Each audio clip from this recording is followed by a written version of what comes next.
Welcome to the Forger podcast, where I talk with cottage food entrepreneurs about their strategies for running a food business from home.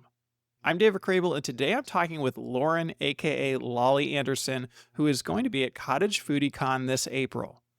Now, before we dive into her story, I need to talk to you about something that has never happened before.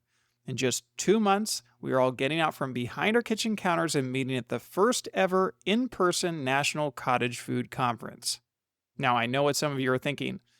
Oh, I'd have to travel, get a hotel, and take time away from my family and business. And I get it. It's a big leap. But I also know how lonely this industry can feel when you're doing it all yourself. And there is magic that happens when you sit in a room with people who actually understand what it's like to manage a cottage food business like yours. So I wanted to make it as easy as possible for you to say yes to your business growth. I talked with Matt, who is hosting the conference, and we put together a deal exclusively for you, the listeners of this show. If you register for the full 3-day conference, we're going to give you 15% off your registration, plus, and this is the big one, we're giving you an entire year in my Cottage Food Pro membership for free. That means for the next 12 months, you'll have me in your corner. You'll get our monthly group coaching calls, my personalized feedback on your specific business hurdles, and full access to my premium tutorials. So the conference will get you the spark and the connections, and the membership ensures that you keep that momentum going for the rest of the year. But there is a catch. This offer expires this Friday, February 20th. So you have just a few days to decide if 2026 will be the year you take your business to the next level. Come meet me, meet Lolly and other podcast guests, plus a bunch of cottage food entrepreneurs just like you. To get the deal, go to cottagefoodiecon.com, sign up for the full 3-day experience, and this is important, you need to use the promo code CFPRO15 when you check out. That's CFPRO15. Again, the deadline is this Friday, February 20th. Let's make this happen. All right, so I have Lolly on the show today. She lives in Sioux Falls, South Dakota, and sells custom decorated cookies with her cottage food business, Lolly's Home Kitchen. Decorating cookies literally changed Lolly's life. They gave her joy during an extremely difficult time, and her newfound obsession quickly turned into a very successful cottage food business. After a few years, Lolly started sharing what she learned with others and has now built a huge online business that has sold over $1 million worth of digital products. In this episode, you'll hear how Lolly's cottage food business allowed her to overcome personal challenges and transform not only her own life, but the lives of many others as well. And with that, let's jump right into this episode. Welcome to the show, Lolly. Nice to have you here. Oh, so good to be here. Well, you have a very unique and touching background to your business. Can you tell us how you started in this journey? Yeah. Oh my goodness. So my start to this whole journey really began with my son, my youngest son. So I have 3 kids. My youngest son was born with a number of heart defects. And that really sent us into a tailspin and a whirlwind of chaos. We knew who would be born with those, but you don't really realize how it's going to change your life until all of that happens. We were in the hospital for a long time and in and out. He had his first open heart surgery at a week old. And then at 8 months old, he had another open heart surgery. And after that is when things crashed and we didn't know if he was going to survive. Our first day in the hospital was about 9 months. And then we were in and out for years. And during that time, I became his main caregiver at home. My husband was working and I was at home taking care of my other 2 little toddlers. And then my youngest, he was on all sorts of machines and breathing treatments. And I didn't realize how fatigued I was getting as his caregiver. My mom noticed though, and she came into town. We lived in Chicago at the time, and she came into town and showed me how you could airbrush on cookies with royal icing. And she had just taken a class and she thought it was so fun. So she showed me and I was hooked. I thought it was the coolest thing. And I'd had some experience with royal icing before, but I never felt like I got it until after my mom showed me you could airbrush on cookies. Like a light bulb went off and I just started to I honestly felt like it gave me some life because I was just in survival mode. Our whole family was in survival mode, trying to keep my youngest son alive. So I started baking. Just dove into every tutorial. I taught myself how to master royal icing and I started baking and decorating. My husband came home from work one day, actually. I started in, I think it was October 2017 when my mom showed me that. So that Christmas, I remember baking cookies and decorating them and handing them out to all my friends. My husband had come home from work one day and the entire main level of our house had tons and tons of cookie trays all over. And he asked me, "Hey, are you okay?" And I said, "No, I'm not okay. I mean, we're all barely surviving. And this is the only thing that makes me feel happy right now." So I did cookies and I handed them out that Christmas and people started to ask if I'd bought them somewhere. And I said, "No, like, I made them." And it was the first time that I think in such a long time that I really felt seen as somebody completely separate from being a mother, being a wife. They saw me and this talent that I had. And so that fueled it even more. I then made some cookies that next January for my daughter's birthday, and people wanted to start buying from me. And I thought, well, this is definitely a cool avenue. But I will caveat to say, I know so many people that obviously have gotten into the business of cookies, and I would say 95% of them are presented with an opportunity to sell cookies. And you just have to make that decision. Is that going to be what you want to do with it? It's not necessarily for everybody, but it was for me. And I turned it into a cottage bakery business that thrived. I reached a point where I wanted to teach classes. And then COVID hit. Actually, in 2020, I started to teach in person classes. And so that kind of came crashing down. And I was thinking, well, what am I going to do? This whole therapy for me that was cookies can't just die. Like, this has helped me so much. I know it can help other people that are going through struggles or just need another outlet or need to have something on the side to make money. And so I realized that my husband and I were doing some marketing for his business at the time. And I made the realization that I could take it online. And I knew that if I didn't share it more with the world, that I would regret it. And so I figured out how to turn it into a course that would then teach other people. And in that way, I could actually reach hundreds of thousands of people instead of people in my local area. But I was still really passionate about connecting with people in my local area and still selling cookies and expanding on my cookie business that I had out of my home. So that's kind of how it all started and how I got into it. So you said that you like got hooked on this cookie thing in the fall of 2017. When was your son born? He was born in 2015. So this is like 2 years of pretty much all of your personal freedom being stripped away from you. Yeah. Yeah. I'm a dad. I have 2 young kids, and it felt like all the freedom was stripped away from me. So I can't even imagine what it was like. I know you had 2 other kids at this time. Yeah. What was it like to be in it? Did you ever see any way out of it? There were 2 things that I learned during that time about being thrown into this chaos. Part of it was like I had the frog in the pot where they don't realize that the water's heating up. It was partially like that. I'm a very determined person. I have a lot of grit. And so I entered it just with sheer determination. And then as time went on, and there was just so much, it was just so overwhelming all the time. I think part of me shut down, and also I actually ran out of that gumption and that grit to handle all of it, and so got to a point where I was just hanging on by a thread, literally surviving. I had to learn how to, try and take one day at a time, and people say that, "Oh, I'll take it one day at a time." I couldn't even take it one day at a time. I had to learn how to take it hours at a time and sometimes minutes at a time, especially when my son was on the decline or he'd get sick and he was back in the hospital. And again, he'd been on multiple forms of life support. And it's like, I can't even think about anything except the next couple of minutes.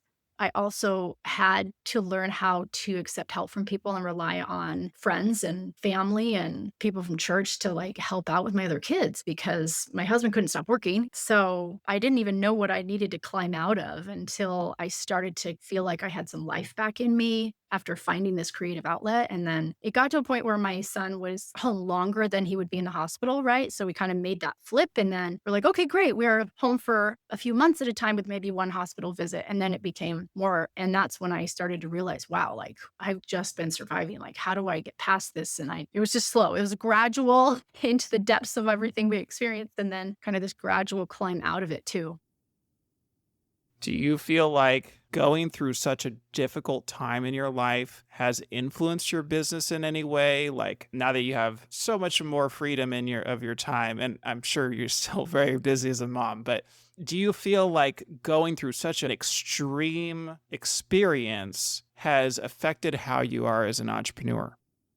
Oh, absolutely. 1,000%, because it changed me. I mean, it completely was a thing that broke me down. And then because of that, I had to grow into a new person that could handle all that. But also my perspective, my husband and I, we both talk about, man, our perspective just changed so much about what's important in life and what we're capable of, what we're able to go through and what we can learn from it. And so I feel like for the business side and as an entrepreneur, it's really hard to endure sometimes in all of the ups and downs that happen when you're running a business. But I feel like going through that completely changed who we were. And the purpose that I have now is so solid. I'm not doing this to try and make a buck, right? Like, I know what people are capable of. I know what it feels like to be in such a difficult time of your life. And I truly want to help people. Like, our purpose, I feel like my husband and I, our purpose for running our businesses is so deep that yeah, absolutely has changed our view of and my view of business and being an entrepreneur. But I'm grateful for it. It was really hard. And it doesn't mean we don't have hard stuff now. Like, there's definitely still ups and downs, and you just have to kind of endure. But it's helped me to learn how to endure the hard stuff so that you can get to the good stuff. Now, you had mentioned that you, at this time when you were kind of doing the cookie thing, that you were helping your husband in marketing for his business. So, do you have business experience that predated this business? My background is in graphic design. I went to college for that. I started doing graphic design and had kind of a really small little boutique agency when I met my husband, and then continued that until we started to have kids. When my youngest son, Micah, was in the hospital, all of that shut down. I wasn't able to work or do anything. So I do have a creative background. I never really did marketing. We got kind of a crash course in digital marketing when my husband just was desperate. He needed some help. He's an accountant. And so he needed some help in his business. And he's like, honey, help me. I need you to try and do some marketing. And so we got a crash course in it. And then I, learned how to apply it to this cookie business that I wanted to grow. But people hear that, oh, you're creative, like you're a graphic designer. I wasn't savvy in business and I was not savvy in marketing when I started out. There's been a huge learning curve. And I feel like, man, if I can figure out how to do all of that, then anyone can. And it's like, I tell people that with cookie decorating and royal icing, it's like, you don't have to be a quote unquote creative person because one, I can teach you, or there's steps along the way to learn something. We can learn anything that we want to learn. It's not just ingrained in us. How do you feel like your graphic design background has influenced maybe not just the cookie business, but also, you've now built up this influencer business doing online courses? Definitely has influenced my love for creativity. I have a passion for it. And so that passion for visual design and color and aesthetics, that I feel like I still get inspiration and I tap into that artistic side of me. Graphic design wise has given me the ability to understand maybe some of what deliverables in my business. A lot of PDFs, a lot of templates and things like that are needed in this craft of cookies, for instance. And so my graphic design background is really helpful with that. But even now, I have some other people on my team that are graphic designers. Like, I actually don't do a lot of that anymore, but it's definitely helped in my translation of turning creativity into the type of business that it is, for sure. I still have that passion. I've had a passion for artistic things since I was little, and that still continues. I saw that you said somewhere that the first time you tried to do decorated cookies, it was a failure and then you didn't touch them for years. Is that right? That is true. Yes. Probably around between 2010 and 2012, I had tried royal icing once and I was like, well, this did not work. Actually, multiple times. I'm like, oh, nope, not for me. And I was like, that's just not for me. I'll do buttercream with my kids or something. But then my sister in law, she was doing a lot of cakes around 2015 to 2018 ish, I want to say. And so we were at her house one time and she was having fun decorating a cake and we were talking about royal icing. And she's like, well, no, just, she gave me a couple of tips and she's like, well, try it again. And I went home that weekend, I tried it again, and that was the first time that it worked. It worked enough, right? I was like, "Oh, wait, I think I got it." So I had to finesse a little bit after that and practice a little more, but yeah, I did not. I think people think that creative people can do any type of creative thing. Like, I failed at royalizing to start, but then after my mom had showed me the airbrushing, I was like, "Well, I gotta figure it out." And then it all started to come together.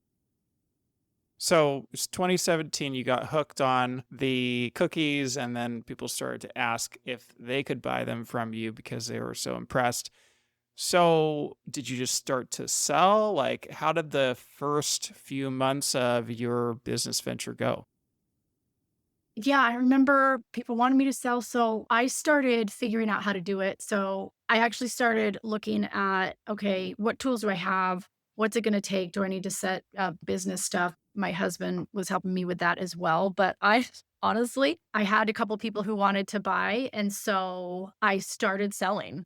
And I don't know how to describe it. It's like I'm a really quick start. Like I'm really, if something's got my interest, I start really fast and I'll take it off to the races. And then I realize, okay, hold on, I got to make sure that I have the right licenses if I need any. And then I actually was curious, like how much money could I make in a cottage bakery before I have to start paying extra taxes or something like that. And so, I did my research and then, yeah, I developed, what are my invoices going to look like and how many orders can I take at a time?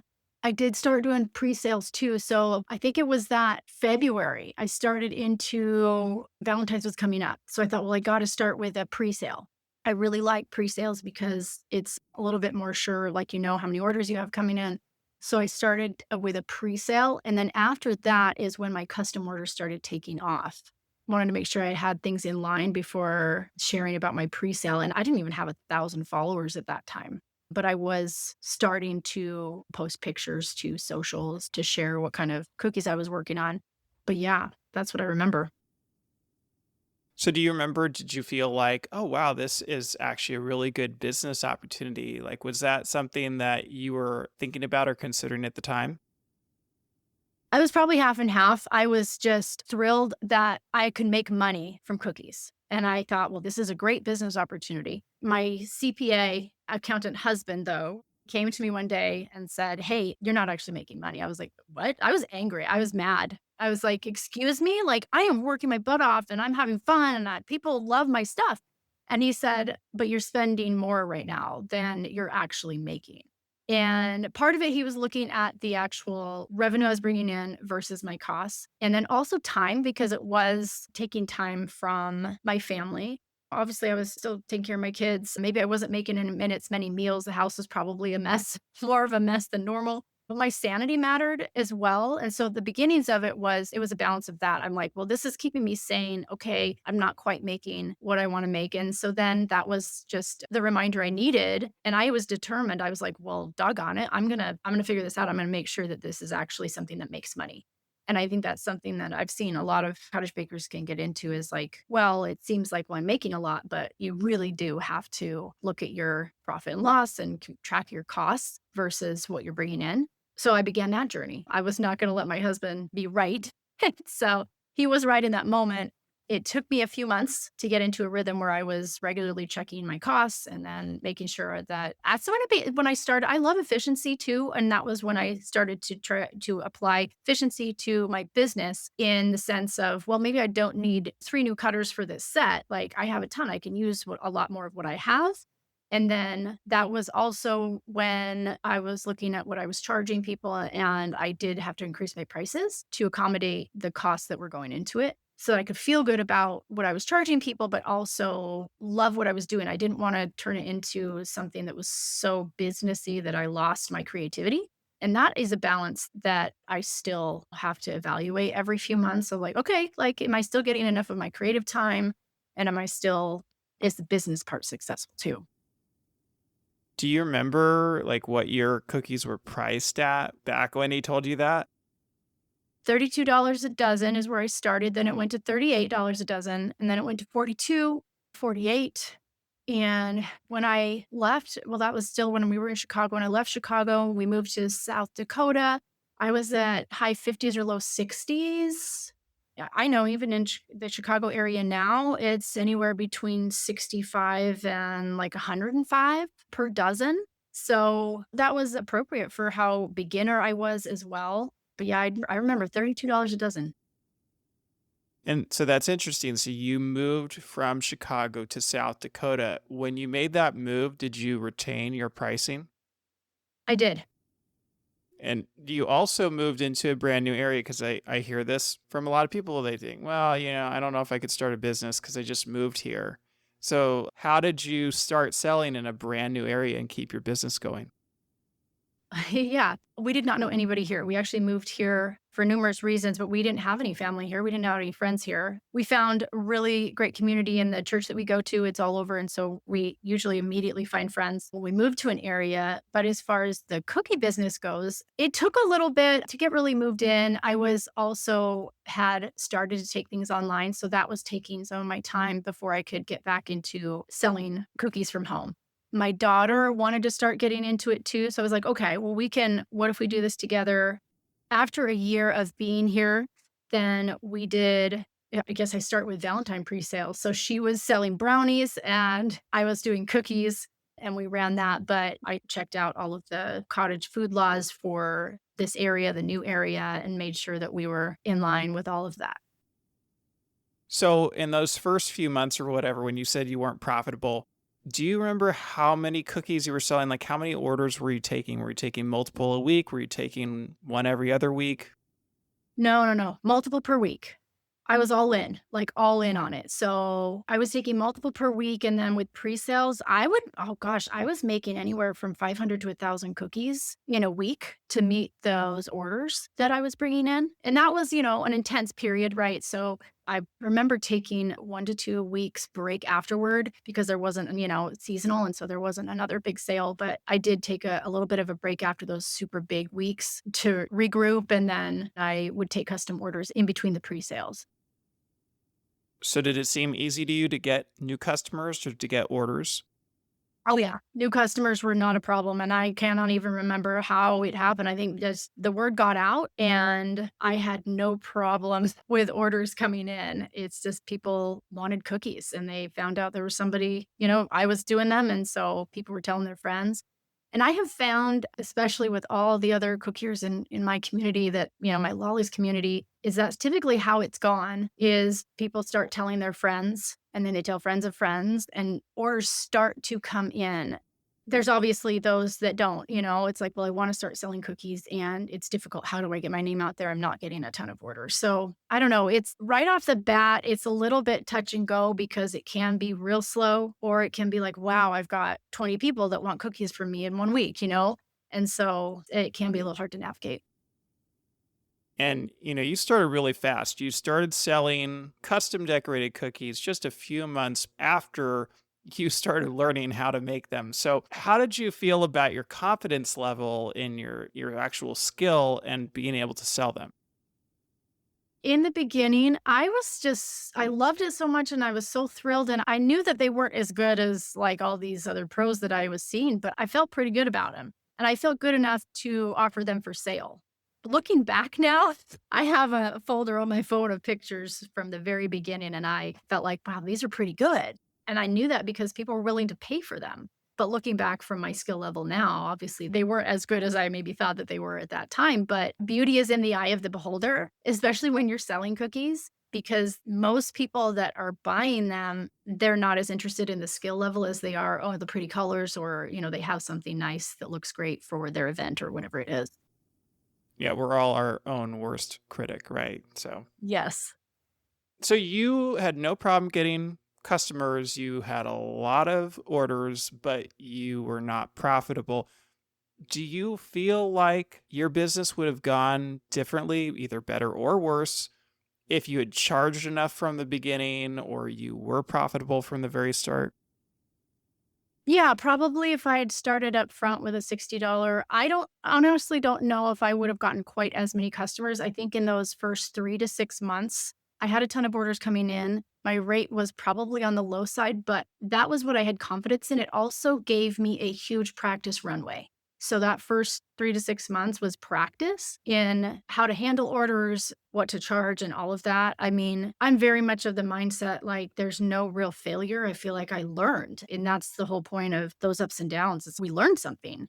I don't look at it as a failure that I didn't make money in that time. I look at it as, well, that was a huge lesson.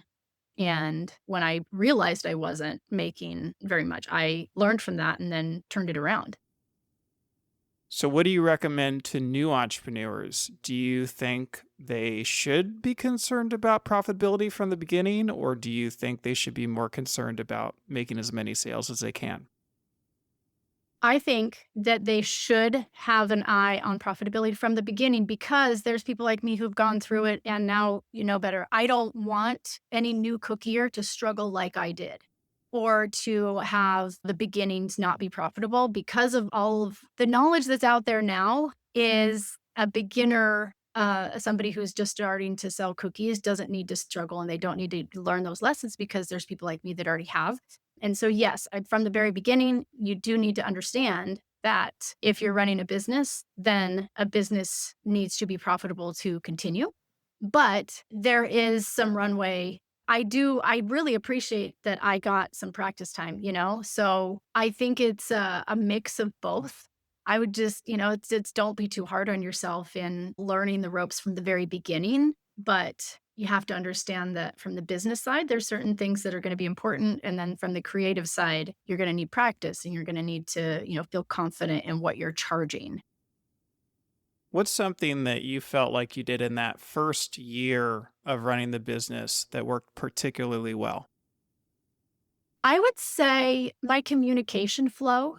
So I didn't want to have to chase messages from people or, miss orders or, miss messages from people or not, I wanted to make sure that there was one flow of communication. So if somebody wanted to order, I was very clear about here's exactly how you do that. Here's exactly how you pay. I made sure that it was easy for people to pay. That is the single most sticky point in the customer process is if it's not clear how to actually place an order and pay, you will not get very many orders. And it's hard sometimes. I think we're starting out in business, we have to get comfortable with a money relationship as well, but it's actually treating the customer well when you make things clear for them. And because I have an accountant for a husband that's helped me with some clarity on the money side. I knew that was an important part that, okay, I have to have a clear way for them to order and I need to make it easy for them to actually pay me for that order.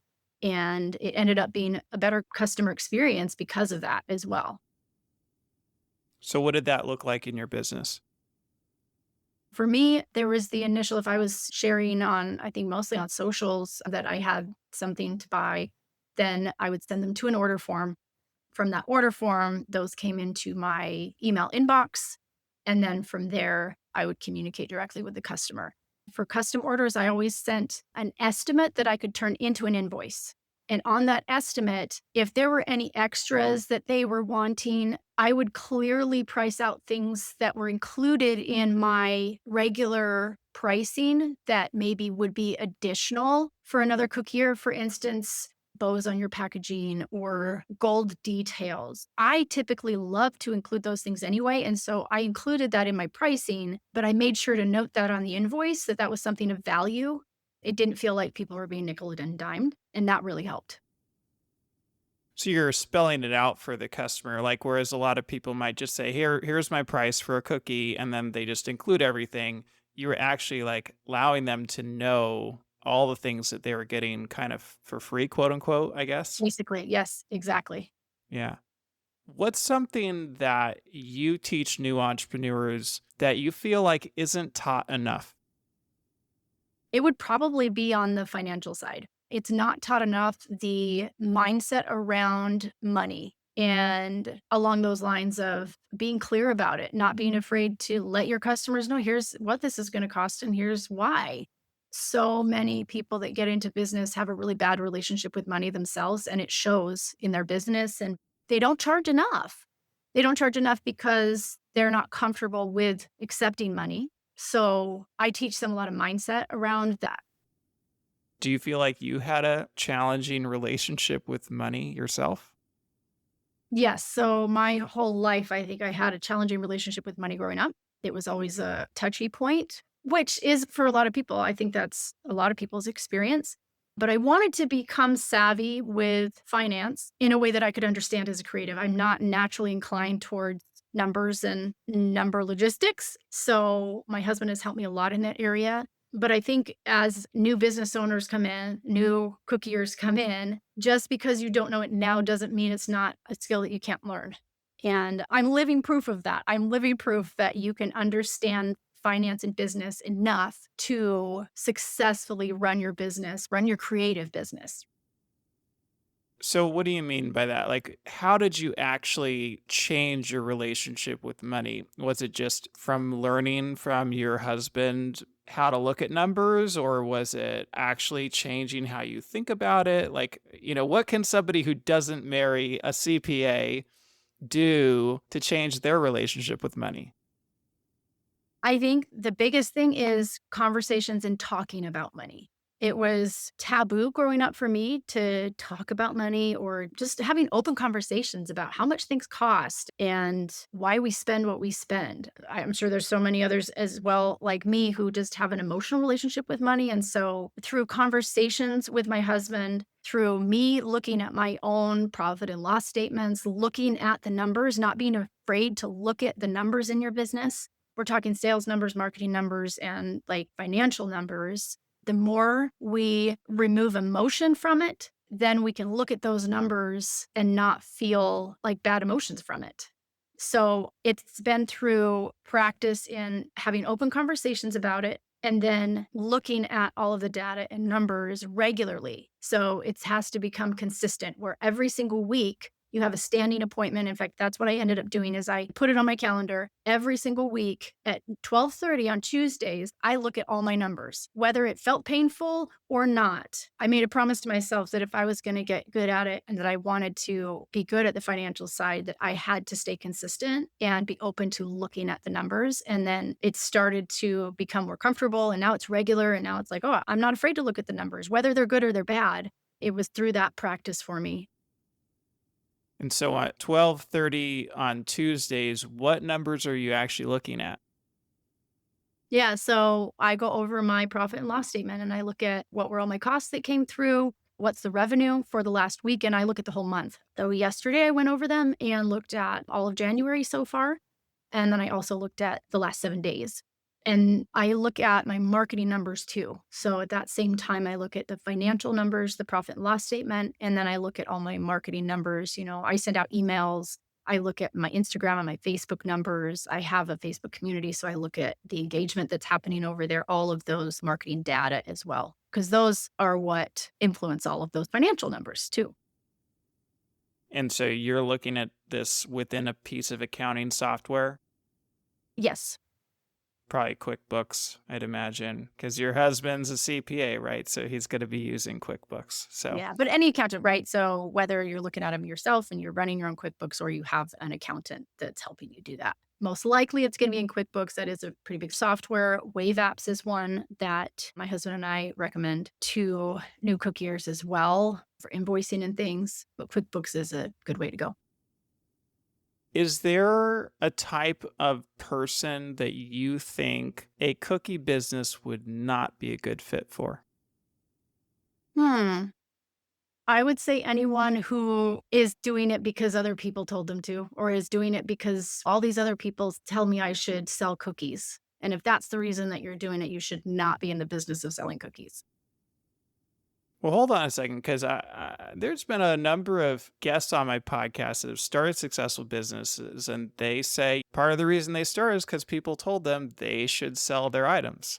Okay. Okay. And it's lasted a long time. Like that's just how they got their start.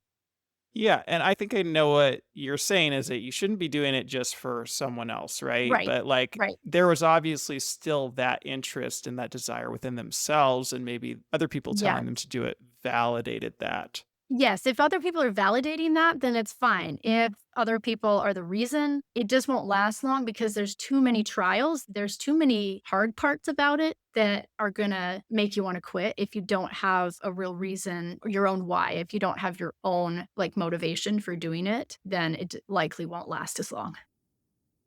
So you built up this pretty successful business over the course of a couple of years. And then I know leading into 2020, you started to teach in person, started to teach online.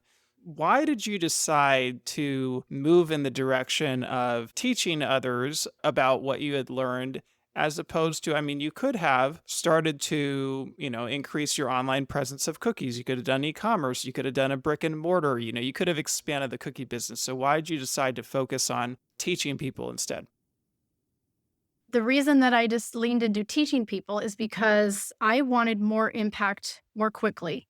I had no desire to do a brick and mortar. That was a really slow road in my view. Also, very much more time consuming. So, the format that I knew I could take online could reach hundreds of thousands of people in the same amount of effort and time that I could reach 20 people in a local cookie class.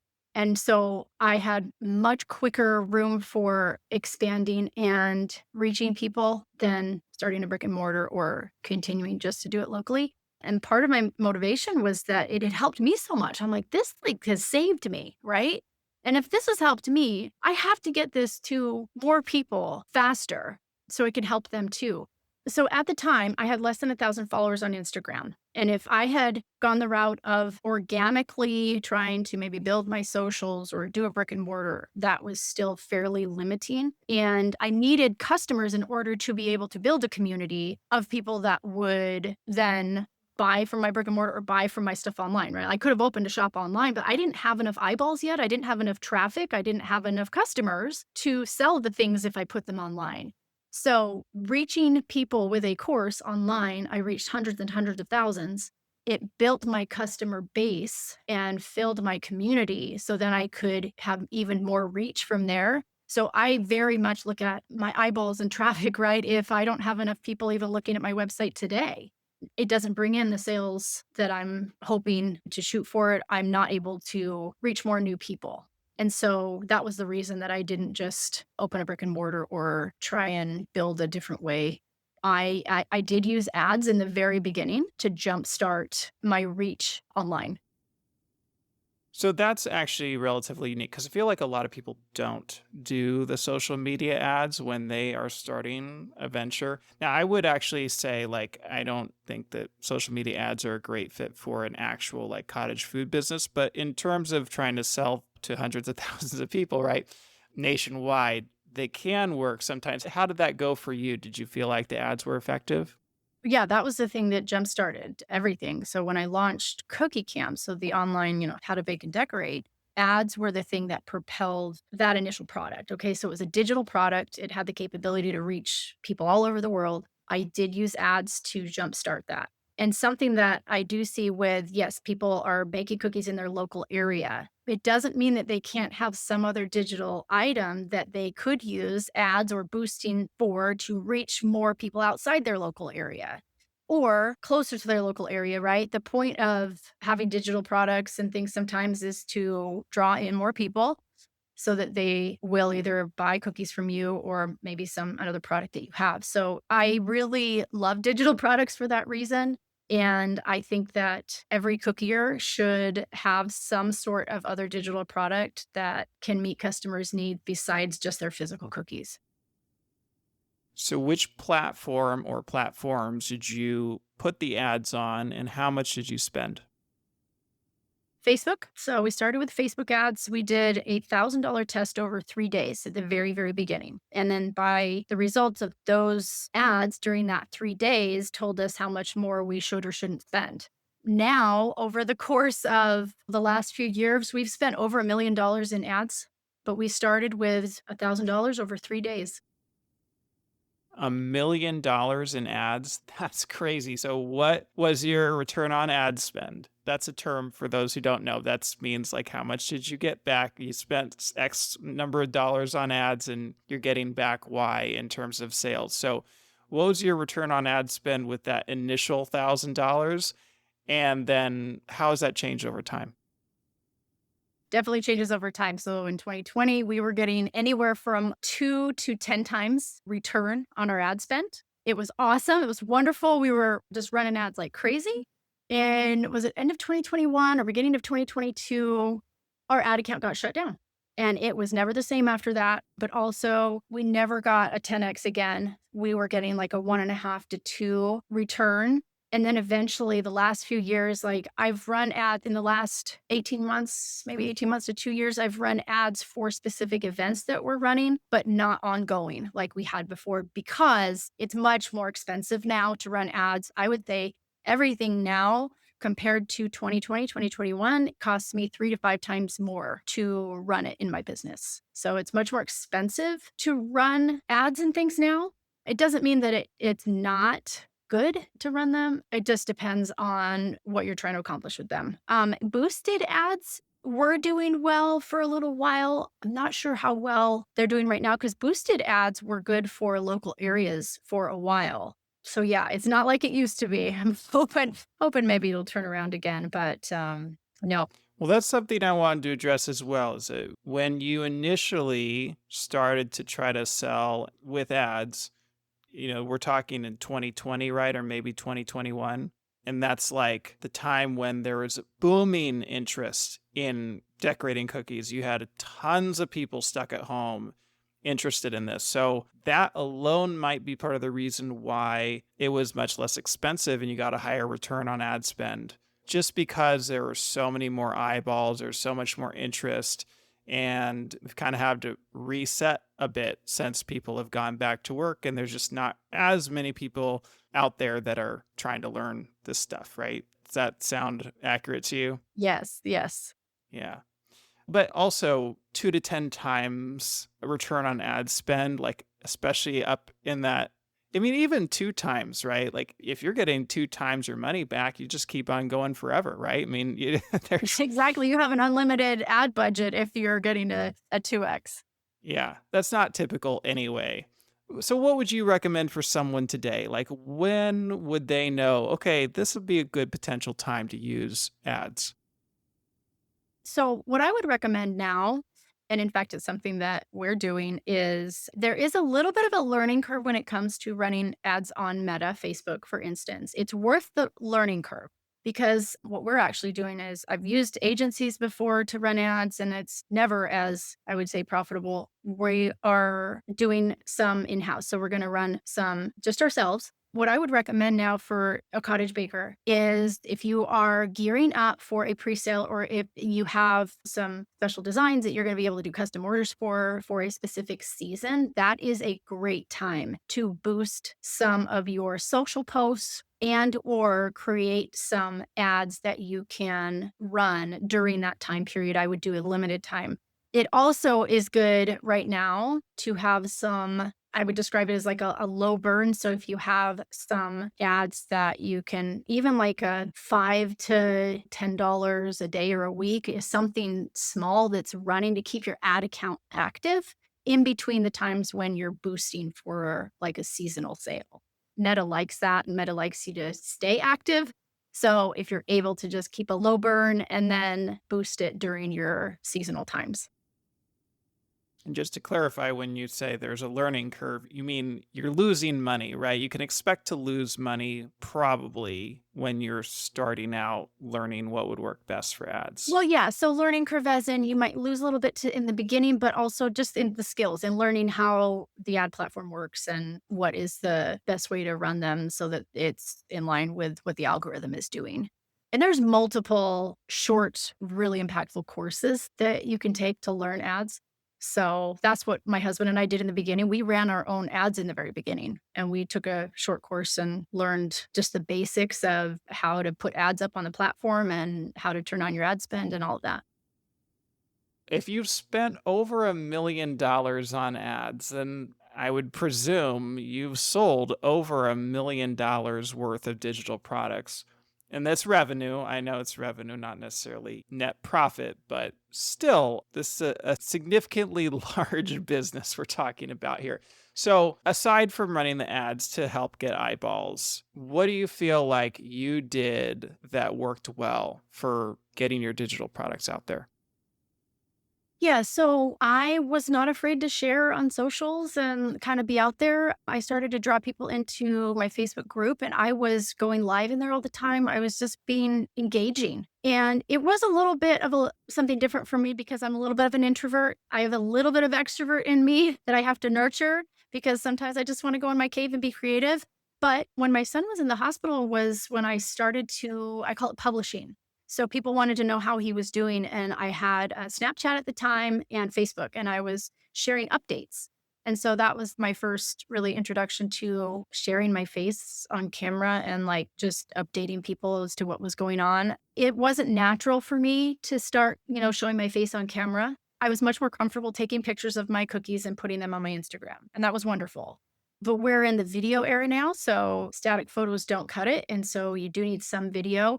I would say getting used to publishing and just continuing to share the process of you making them, share the finished version, share a little bit about yourself. Don't be afraid to put your face on in a reel and a ton of your cookies on there. I think that's the best way. So that's interesting with you publishing updates about your son when he was in the hospital. What prompted you to do that in the first place? Because I feel like most people in your position, they're completely overwhelmed. They probably just kind of hole up and not be publishing. Oh, yeah.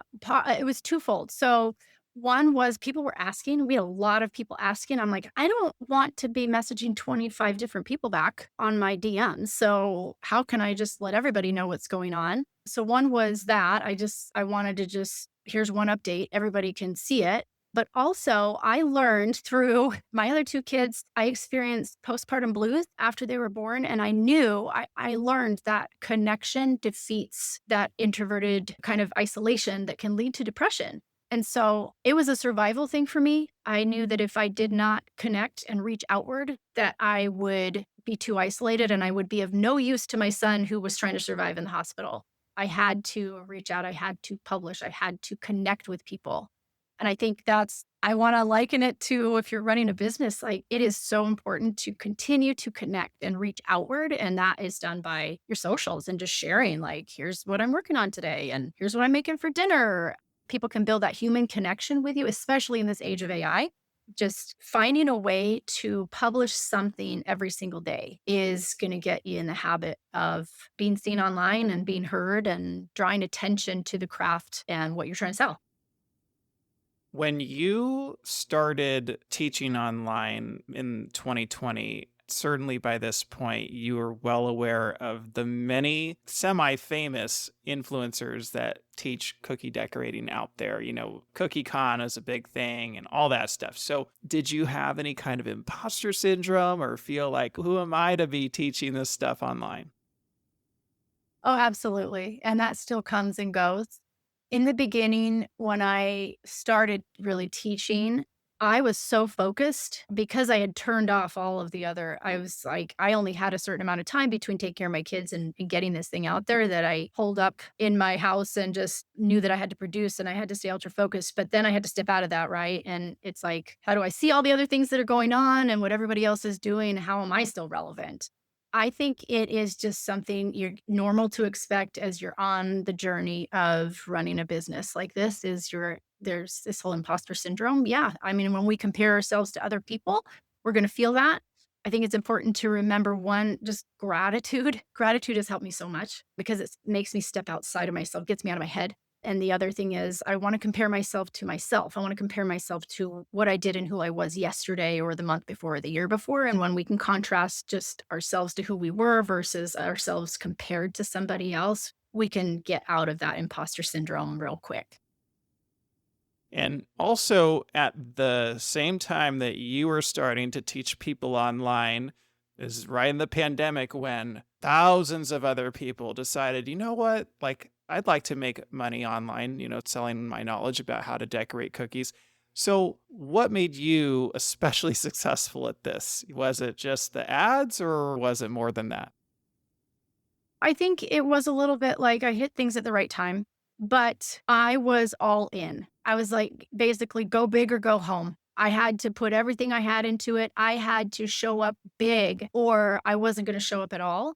And it's interesting what things end up showing up like online or in a business, I would say is a tenth of the effort that it requires to make that. It's like when we have puffy icing, but when it dries, it's about maybe 10 to 30% of the volume that it was when it was wet icing. It's like that with business efforts, right? We're creating and we're putting all this effort into it, but online it shows up differently. And so I knew like I had to build something that was going to make an impact and that was going to have a longevity, or it would just be a blip on the radar and not last. But the biggest thing I would say is I was all in. I think dabbling is where we can get stuck in like, oh, I'll dabble in it, but then it's not really gonna be big enough to continue or and it'll deflate real fast.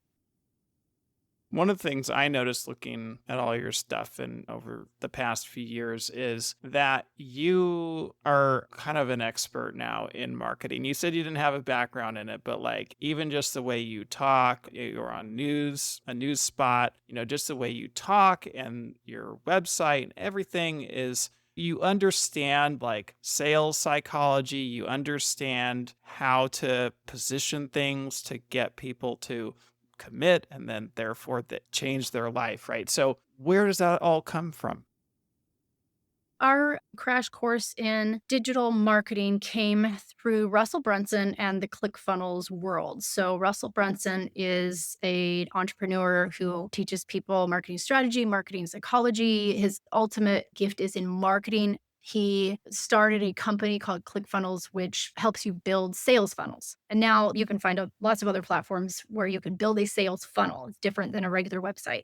But our crash course came through Russell Brunson. It's still really impactful and powerful, everything that he has taught. There were books. So it started with me and my husband with Russell's book, Expert Secrets. There's also .com Secrets. Those would be the very first ones that I would recommend. In fact, this last week, somebody asked and I said, you need to read Expert Secrets by Russell Brunson. That is the best introduction to the marketing psychology and really understanding the kind of things you need to do in order to be good at marketing whatever product it is that you want to market.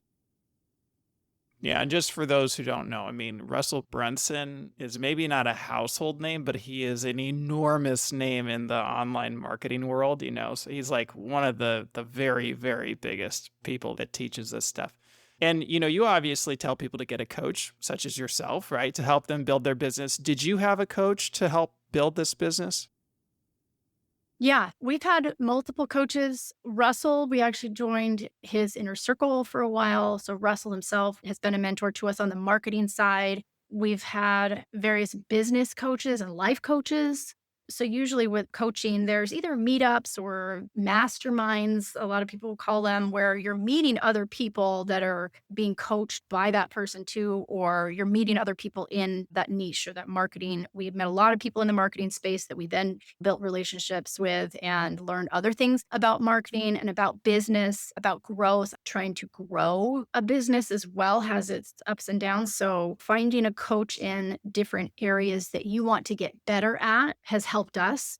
I currently, even this year, have realized I need to shift my coaching. I don't necessarily want to coach for all the things in my life. I want specific areas that I'm looking to grow in. Technical business is something that I'm looking to grow in this year. So, yeah, short answer is yes. I think having a coach is very important because as you're leading other people and you're trying to implement lots of things, you need somebody that's been where you want to go that can guide you and teach you and coach you along the way. And you referenced it briefly earlier, but it sounds like you've got a team now helping you build this thing.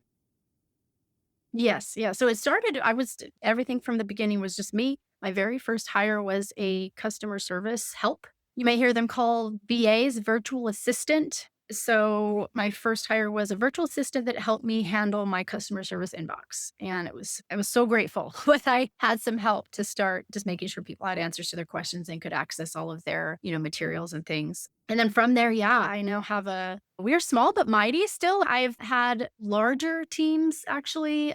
And then this last year, pared down a little bit to kind of finesse how I was running the business on the back end. And things got more expensive. And there's sometimes a roller coaster with growing your business and running a team. But yeah, I've seen the ins and outs of business from a small perspective where I'm running everything, but you can only get so far. I mean, really, that's a quick road to burnout if you're just going to do everything by yourself all the time and expect to last for years and years. Starting to get some help in areas is definitely the way to go. Actually, I should say, before I even hired a VA after I launched Cookie Camp, when I was still back in Chicago, I did have friends come and I would pay them to help me in my baking process and then also packaging cookies for orders. I got help in those areas too. That was probably the first time I hired people to be part of my cookie team. What is causing you to want to take this huge and so big? Because obviously you're incurring a lot of expenses, you're, dealing with pretty complex stuff having multiple people on your team. So, what's driving you to go all in? Mainly the purpose that I have in sharing this cookie thing with the world. I tell my community it's about the cookies, but it's not about the cookies. It's who you become because of this creative outlet. My trials with Micah and the hospital, and even starting this business and growing it, it's this ever evolving thing where I myself have it's given me the opportunity to step into the person that I feel like I'm meant to be, where I'm more of a light to people and bringing more goodness to the world. And that is really my purpose. I feel called to share it. And I want to reach every single, mostly women. We have some men, but women who maybe have lost their spark or know that they're meant for more or just need a creative outlet to process difficult things that are going on in their life. Like it's such an amazing tool. And I believe that the kitchen is the heart of the home. And I have experienced so much joy myself in putting on my apron and cooking meals for my family and baking and doing cookies. And I just want to share that with the world. So for me, it's purpose. It's the purpose behind it that I know I need to share. And that's what keeps me going. Awesome. Well, it's pretty clear to me that there's a lot more that we all could learn from you. So, can you just quickly walk us through like what resources you have and how people can reach out to you?